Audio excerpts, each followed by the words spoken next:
Quanto às primeiras questões, eu acho que a sua pergunta são muito, o que eu disse, vai no olho, né, da antropologia. É disso que eu reclamo, né, porque, veja, você falou, na antropologia, eu fiz mestrado e doutorado na UNB, eu não me lembro, pouquíssimos autores eu li latino-americanos, muito menos produzidos por autores indígenas, intelectuais indígenas, mas eu li muito, né? Ou fingi ler, né? Autores franceses, ingleses, escritos em francês e inglês, eu leio muito pouco. Eu digo fingi ler, porque não queria ler, não sabia ler em francês e inglês. E não tinha muito texto, né? Indígena, então, não tinha. E hoje em dia tem muitos textos muito bons de indígena. Eu não li, gente, na antropologia, uma literatura negra produzida por negros. Hoje, então, é uma literatura riquíssima, muito grande. Agora, se você me pergunta o que fazer, a gente vai ter que fazer trabalho de formiguinha. No movimento indígena, estou incentivando muito essa galera, hoje são 60 mil, né? Tem que terminar, e a primeira coisa é pensar mesmo para entrar para ser docente nas universidades. Esse é o caminho, porque eu não duvido muito que virá dos não índios, não. Nós vamos ter que fazer essa mudança nós lá dentro da universidade, lá assumindo, inclusive, os cursos de antropologia. Não tem outro caminho, não. Eu não vejo, não sou otimista. Então, a gente tem que ir lá. Então, tem que se formar, quem faz antropologia tem que se formar, conclui, batalha para entrar na universidade para ser docente. Esse é o caminho. Ainda são muitos poucos indígenas docentes nas universidades. Tá certo? Eu acho que esse é o caminho, que não é falta de material, tem muito material de qualidade. Tá? Sabe por que eu estou dizendo isso, Joana? Porque eu já fiz essa pesquisa. Eu estou há 5, 6 anos agora na minha universidade. O ano que vem, para mim, vai ser o ano mais importante, porque é o ano que eu vou conseguir pôr em prática o meu projeto que eu assumi para mim mesmo desde que eu entrei aqui. Eu sou concursado, não é? Já há 11 anos. Só que eu fiquei cedido para o MEC, né? Eu estou há 6 anos dando aula, ministrando aula. Mas eu agora estou coordenando o curso que não é de antropologia, infelizmente, é de licenciatura. Mas eu vou fazer a minha parte revolucionando no curso de formação de professores. Nesse curso, tem hoje 5 disciplinas de antropologia. Antropologia 1, 2, 3, 4, 5. É aquela lógica, né? Estudando Malinowski, não sei o quê, papapá, até chegar Roberto da Mata, Darcy Ribeiro, entendeu? Não tem nada sobre pensadores indígenas, pensadores negros, por exemplo. Então, eu agora fui pesquisar, tem todo o material, estou reformulando o PPC, e no ano que vem, se Deus quiser, eu vou ser professor de várias disciplinas estranhas, né, para essa universidade. Primeiro, terá Epistemologias Indígenas 1, Epistemologias Indígenas 2, Epistemologias Indígenas 3. Isso no lugar das antropologias. Eu só vou manter a antropologia 1, matriz 2, para poder dar o panorama.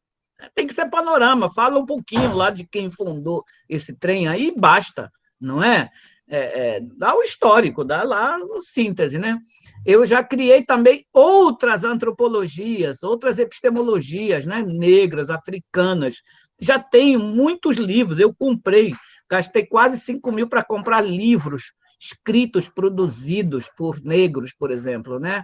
Na filosofia, eu vou trocar tudo, que era estudar um pouquinho lá da filosofia grega. Também eram 3 filosofias, vai ficar só um.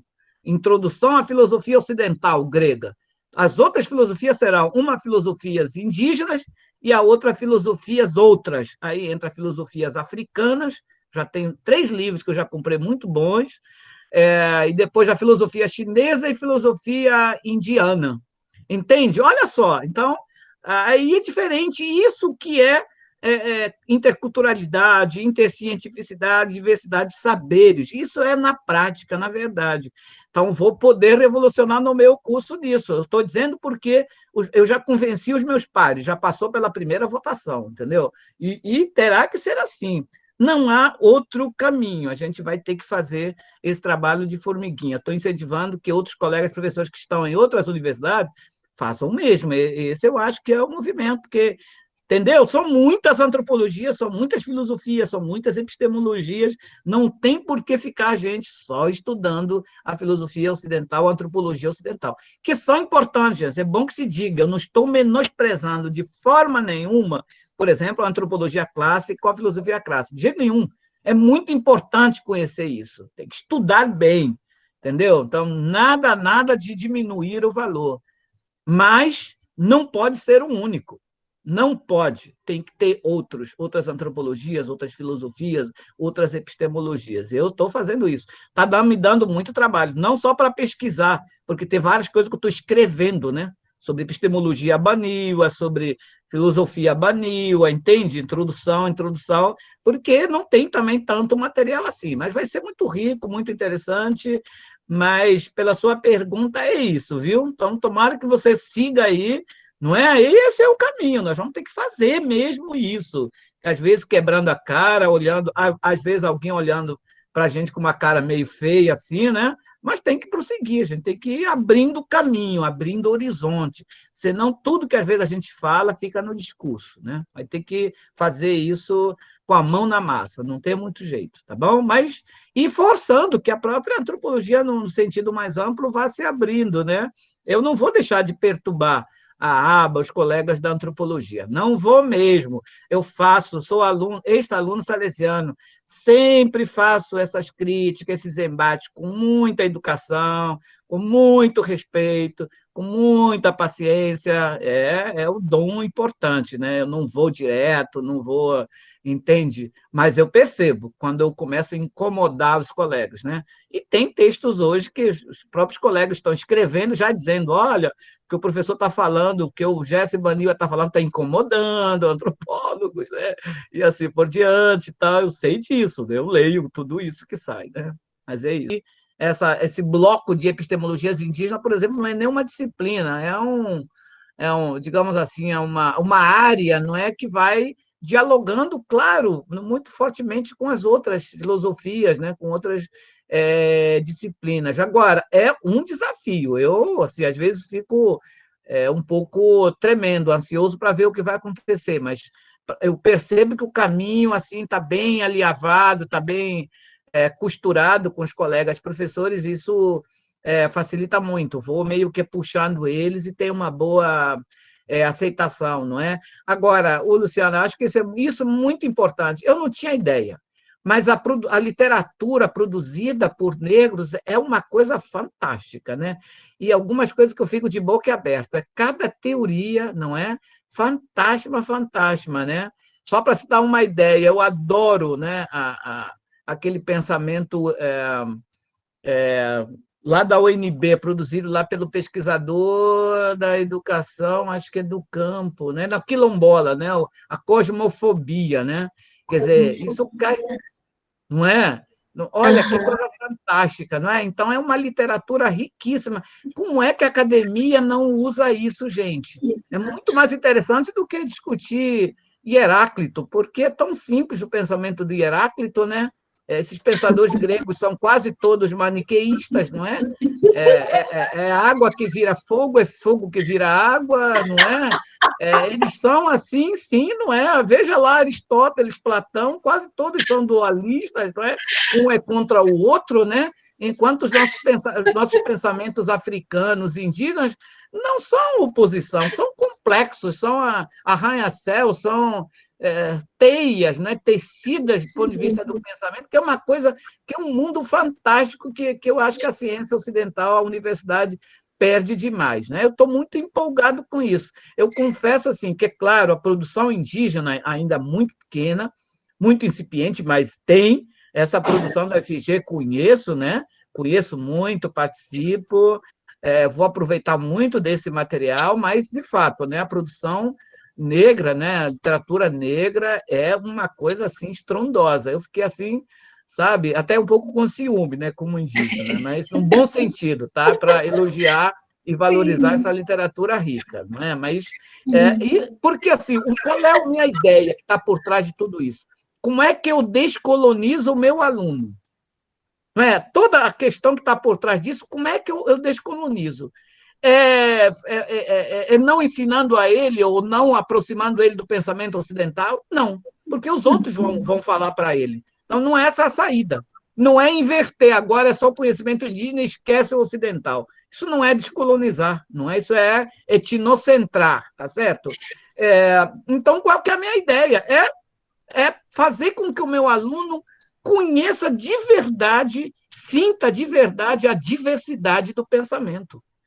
Não é? Eu acho que eu só descolonizo quando eu faço ele perceber que o mundo não é monocrático, não é monológico, não é monoepistêmico.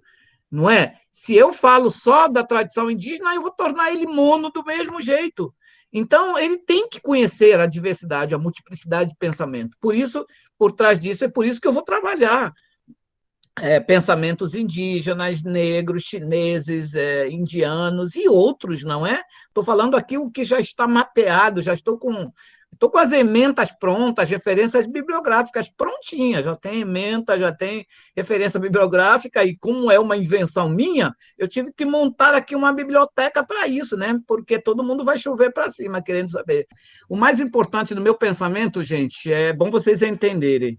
O que eu quero valorizar é a diversidade. Portanto, não é desvalorizar absolutamente nenhum pensamento, nenhum. Essa é a minha firmeza, essa é a minha força, é o que eu penso. Não quero fazer nenhuma reversão. Essa ideia de reversão não é comigo, não é o meu pensamento. Não é agora privilegiar os conhecimentos indígenas, não. Não é privilegiar aqueles conhecimentos que foram desprivilegiados ao longo da história, porque é outra forma de desprivilegiamento ao contrário, né? Mas é pelo contrário, é para, de fato, encontrar lugar para todos os saberes, né? Então, esse é o esforço, esse é o meu propósito e essa é a minha meta, tá certo? Então, a fala da Joana, né? Imagina isso daqui a 10, 20 anos com essa galera, não é? 60 mil que estão na universidade hoje, alguns desses seguir esse caminho. Acho que a gente consegue, sim, dar a nossa contribuição, porque também nada contra a universidade, pelo contrário, né? Nada contra a antropologia, pelo contrário, é o que eu quero uma antropologia, uma universidade potente para dar conta, de fato, da sua missão. Não é porque a universidade faz muito pouco para honrar o seu próprio nome, que é universidade, ou seja, o universo de saberes. A universidade não tem universo de saberes, tem um micro universo que é o universo ocidental, porque deixa fora tantos outros universos, né? Epistêmicos, culturais e assim por diante. Então, o que eu penso é, de verdade, uma universidade com um maiúsculo, né? Que agregue, que abarca todos os pensamentos, quanto existirem, quanto forem possíveis. Então, por trás do pensamento, é só dizer isso, né? Eu sou contrário a fazer trabalho inverso, não é? Valorizar o que nunca foi valorizado em detrimento, por exemplo, dos conhecimentos clássicos, né? Eu gosto muito da filosofia grega, eu brinco, mas adoro, gosto muito, né?